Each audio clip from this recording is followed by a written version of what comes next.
La primera mención que encontramos frente al concepto de abuso de derecho dentro de la jurisprudencia francesa fue a mediados del siglo XIX bajo el concepto jurídico de abus de droit.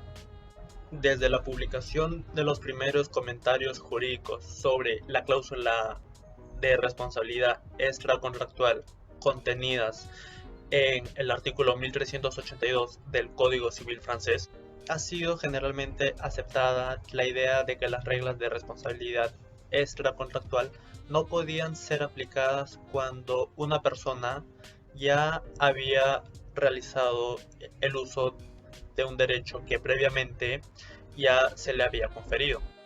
Sin embargo, desde mediados del siglo XIX, la jurisprudencia francesa ha desarrollado algunas excepciones frente a este principio. Es decir, que una persona podía ser responsable de un derecho si el ejercicio de ese mismo derecho era considerado abusivo. Frente a esto, diversos autores han descrito el abuso de derecho como el ejercicio anormal de un derecho que involucra al, al derecho subjetivo más allá de un propósito social y o económico. Sin embargo, frente a estas opiniones y también a la resistencia de diversos juristas, una opinión fue tomando notoriedad.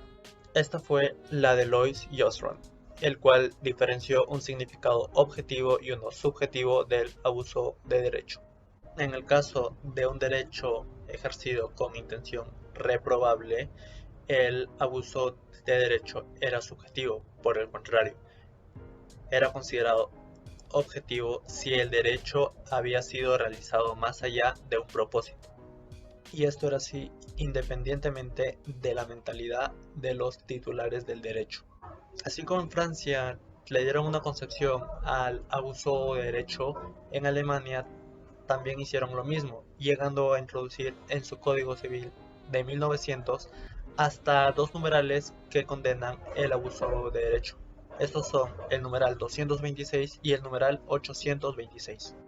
Así, el BGB alemán introduce el supuesto de abuso de derecho en el artículo 226, en el cual se prescribe que no se permite ejercitar el uso de un derecho si el ejercicio de ese derecho solo pueda causar perjuicio a otro.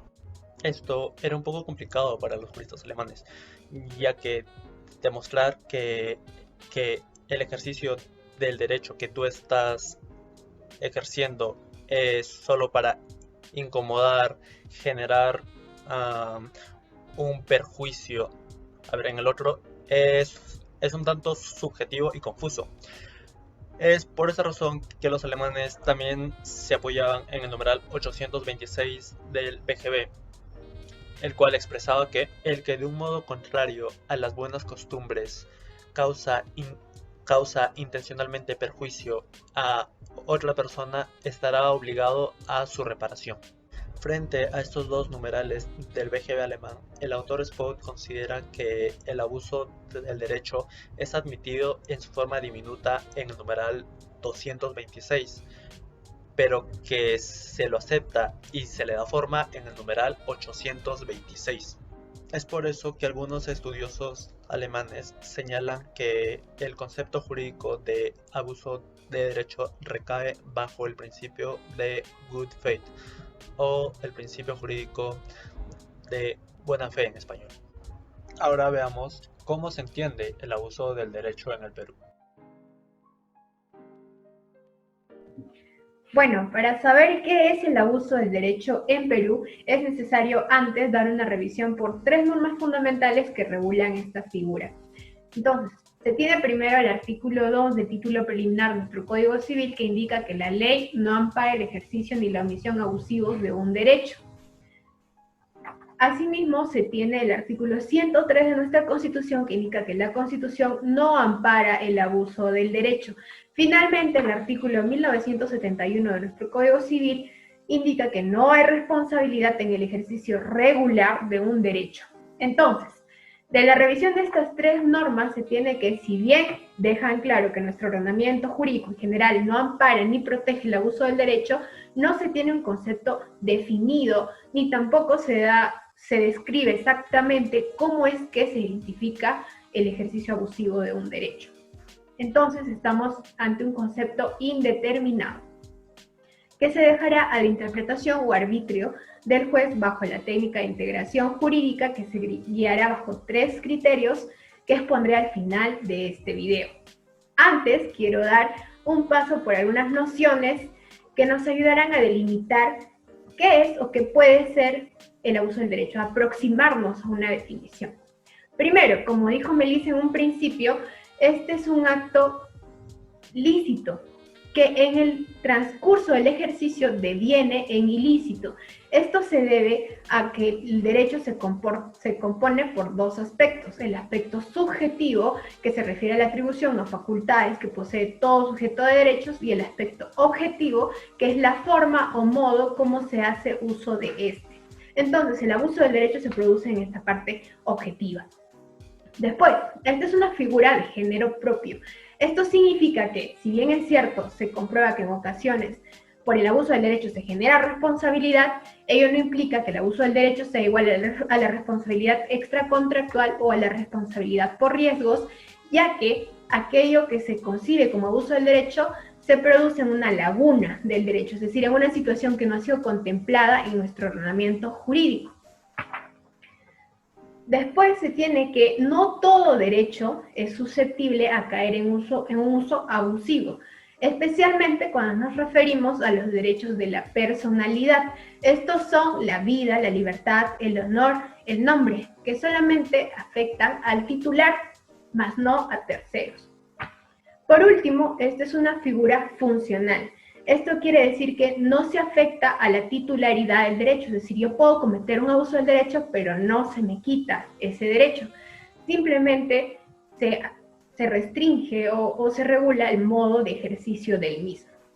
Entonces, como mencioné en un principio, hay 3 criterios básicos para ayudarnos o que ayudan al juez a determinar si es que se ha producido o no un abuso del derecho. La primera es la teoría funcional, o el criterio derivado de la teoría funcional, en la que se contempla que hay abuso del derecho cuando se ha sobrepasado los límites normales de un derecho. Esto deriva de que no todos los derechos no son absolutos, tienen 3 límites, en este caso se habla de 3. Los límites morales, teleológicos y sociales. Los morales se refieren esencialmente a aquellos valores necesarios o fundamentales para el Estado y se identifica más que todo con el principio de buena fe. Los teleológicos se refieren a la finalidad de la norma, es decir, cuando el acto se produce yendo más allá de lo que la norma contemplaba para ese derecho. Por último, los límites sociales se refieren a aquellos que regulan la convivencia social. Entonces, a la par que este primer criterio, hay otros 2 que derivan de la teoría subjetiva, en la cual este ejercicio se produce en contra de los principios de buena fe, y la teoría objetiva, en la que se comprueba que se genera un daño a un tercero. Para entender en qué consisten estos 2 últimos criterios, daré paso a mi compañero Marcelo. El abuso del derecho llega a producirse en base a 2 supuestos más, aparte del ya mencionado por mi compañera Claudia. Estos 2 supuestos vienen a ser a que el ejercicio del derecho genere daños a un o unos terceros, y por último, a que dicho ejercicio se haga con mala intención o en contraposición al bien común. Estos otros 2 supuestos son bastante parecidos, debido a que en ambos casos es hacia alguna clase de tercero que se le adjudica el derecho del abuso. En el primer caso, de que el ejercicio del derecho genere daños a un tercero, se evidencia que aquel tercero es el único, jurídicamente hablando, que termina siendo violentado por dicho abuso.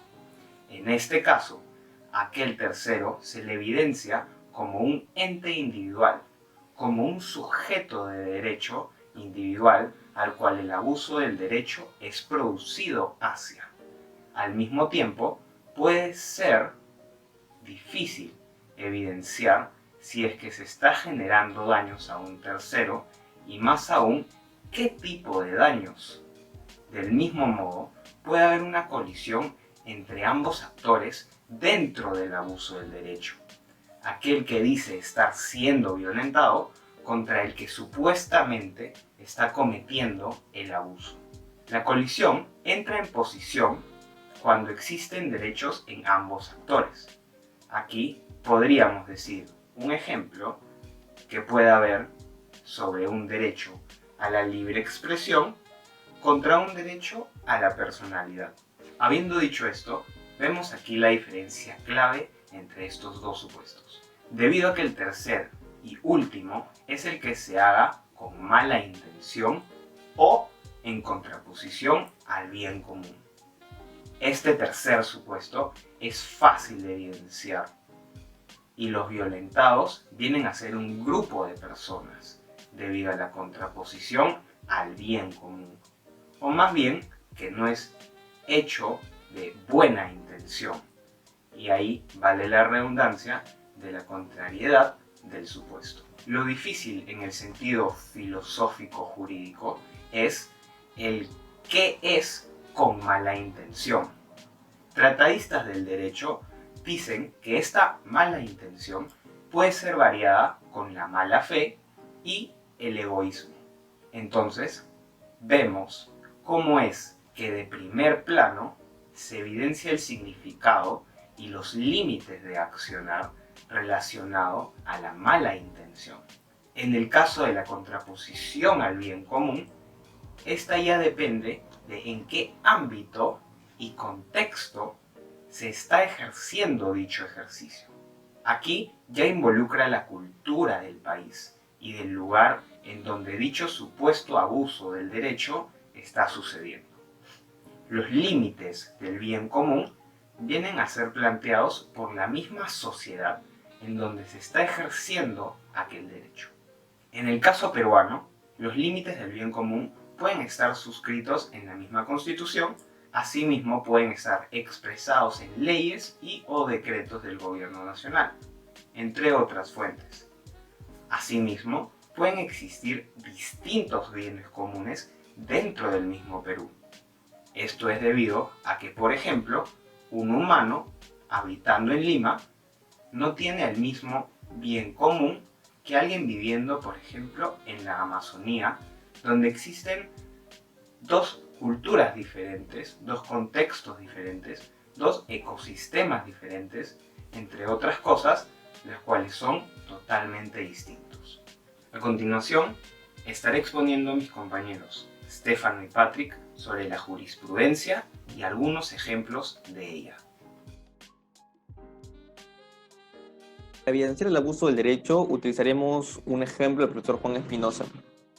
En el presente caso, una pareja contrae matrimonio civil en 1943. Ya en 1962 se produce una separación de hecho. En 1982, el esposo adquiere un inmueble, pero se mantiene en la sociedad gananciales previa. Asimismo, este ya ha establecido una relación de convivencia con otra persona, la cual también contribuye en la adquisición de dicho inmueble, y que data desde 1963. Después de 5 años se decide vender el inmueble, pero la esposa separada de hecho aparece y solicita que se declare la nulidad de dicho contrato. El proceso se desarrolla en la Sala Civil del Callao, la cual declara infundada la demanda de la esposa. La sala menciona que el demandado, al que llamaremos señor X, adquiere el inmueble después de 20 años de la separación de hecho. Asimismo, cuando éste tenía una relación de convivencia con la señora que llamaremos Y. Esta situación no es reconocida en nuestro ordenamiento civil, ya que el señor X estaría impedido, puesto que no se habría divorciado.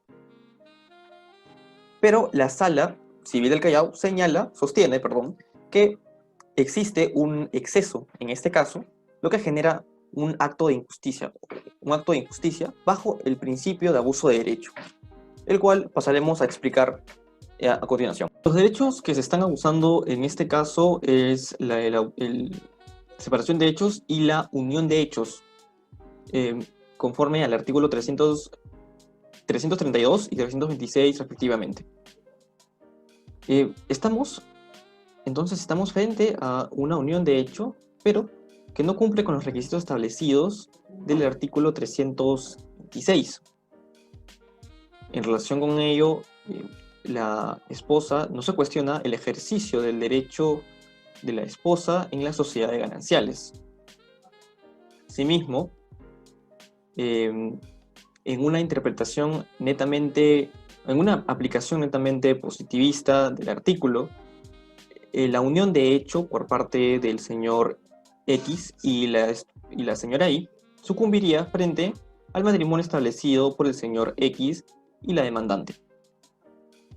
Pero cabe aclarar que esta convivencia matrimonial es inexistente desde hace ya más de 20 años. Ello, pues la sociedad matrimonial o la convivencia conyugal es el resultado de la presencia permanente y constante de dos personas. En ese sentido, el matrimonio tiene una vocación de permanencia, mas no es eterno. En este caso en cuestión, no existe este carácter de presencia permanente, pues la esposa apareció luego de 25 años con el único fin de solicitar la nulidad de dicho contrato. Es por ello que el juez no puede aplicar directamente el artículo 326 del Código Civil, y lo que hace es priorizar la unión de hecho del señor X con la señora Y frente al reconocimiento patrimonial de una esposa que durante 25 años no ha asumido dicho rol jurídico. Entonces el abuso de derecho se evidencia en que la demanda solicitada por la esposa del señor X, al tratar de solicitar la nulidad del contrato de compra y venta, lo que se demuestra es que esta intención es meramente para afectar a la unión de hecho de su esposo con la señora Y, sin ningún beneficio propio, puesto que la sociedad de gananciales se eliminó una vez la separación de hecho en 1963. Ahora mi compañero tratará de otro ejemplo de abuso de derecho. Como ha sido mencionado a lo largo de la presentación, es virtud de cada juez decidir si una situación se trata de abuso de derecho o no.